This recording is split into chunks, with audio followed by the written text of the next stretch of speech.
When everything collapses, when your plans fail, your heart breaks, and the world feels too heavy to hold, what do? Most of us try to fight harder. We tense up, we resist, we try to control what's slipping away. But in doing so, we drown faster. Buddhism offers a different path, a quiet revolution of the mind. It teaches us that resilience is not found in resistance, but in release. Today, we'll dive deep into what Buddhist teachings can teach us about resilience, how to remain calm in chaos, how to endure without bitterness, and how to rise again, even when life breaks you open. The truth about control. Resilience begins with an uncomfortable truth. We control far less than we think. The Buddha once said, "Everything that has a beginning has an ending. Make your peace with that, and all will be well." We spend our lives building walls of certainty, our jobs, our routines, our relationships, as if they'll last forever. But Buddhism reminds us, nothing is permanent. That truth can feel terrifying until you realize it's also liberating. Because when you stop clinging, you stop suffering twice, once from the event itself, and again from your refusal to let it go. The storm doesn't hurt you because it rains. It hurts you because you keep shouting at the clouds. When you learn to accept impermanence, Anicca, you discover the first pillar of resilience, flexibility. You bend with the wind instead of snapping against it. You stop demanding life to obey you, and instead, you flow with it. The roots of suffering. Buddhism begins not with denial, but with honesty. It says life contains suffering, not as punishment, not as tragedy, but as part of what it means to be alive. The Four Noble Truths teach us that suffering, dukkha, arises from craving, attachment, and ignorance.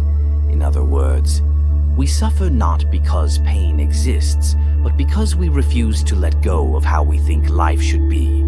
We want permanence in an impermanent world. We want certainty in chaos. And when life doesn't match our story, we crumble. But the Buddha offered hope. Since suffering has causes, it can also have an end. And the path toward that end, the Noble Eightfold Path, begins with understanding. To see clearly is to suffer less, because once you see pain for what it is, not an enemy but a teacher, you can begin to learn from it.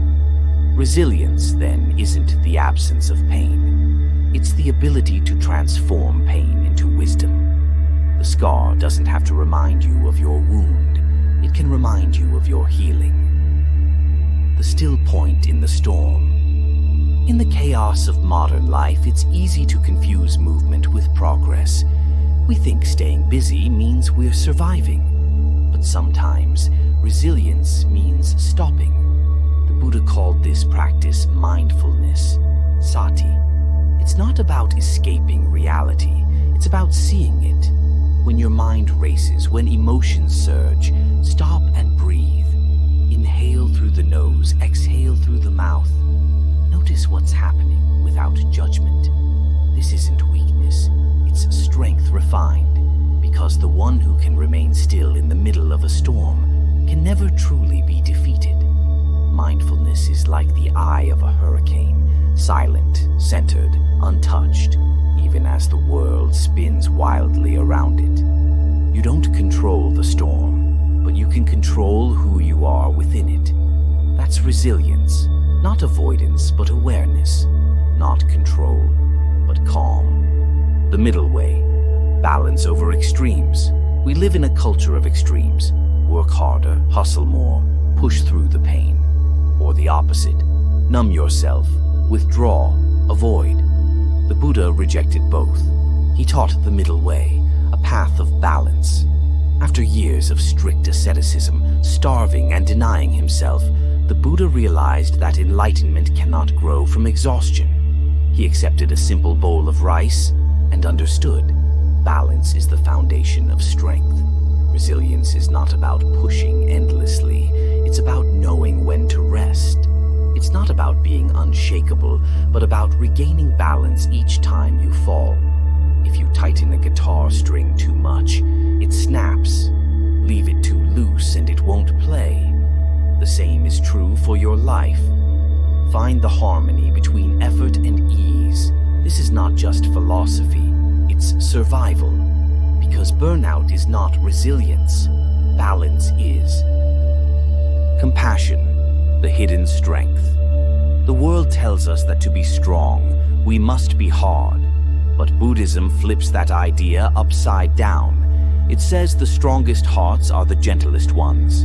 Compassion, Karuna, is not softness, it's courage.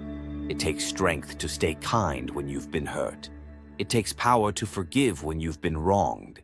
And it takes deep resilience to care, even when life feels unfair.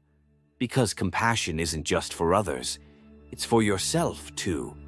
When you treat yourself with the same patience and understanding you'd offer a friend in pain, you build an inner foundation that no setback can destroy.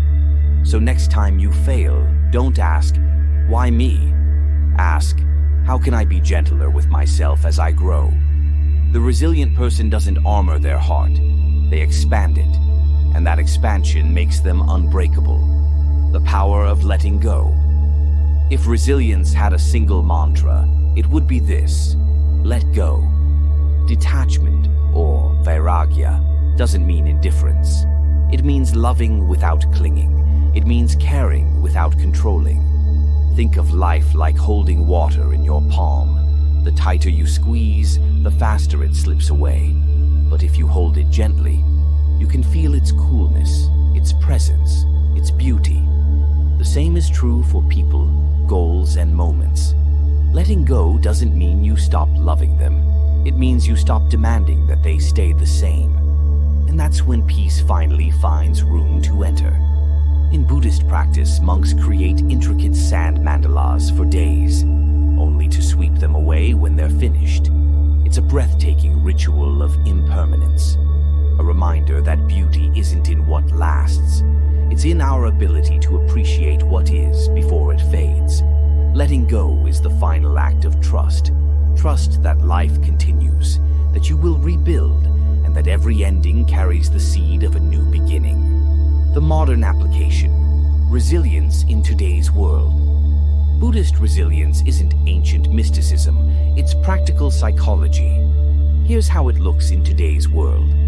When your boss criticizes you, pause, breathe, and observe the emotion. Don't react, respond with awareness.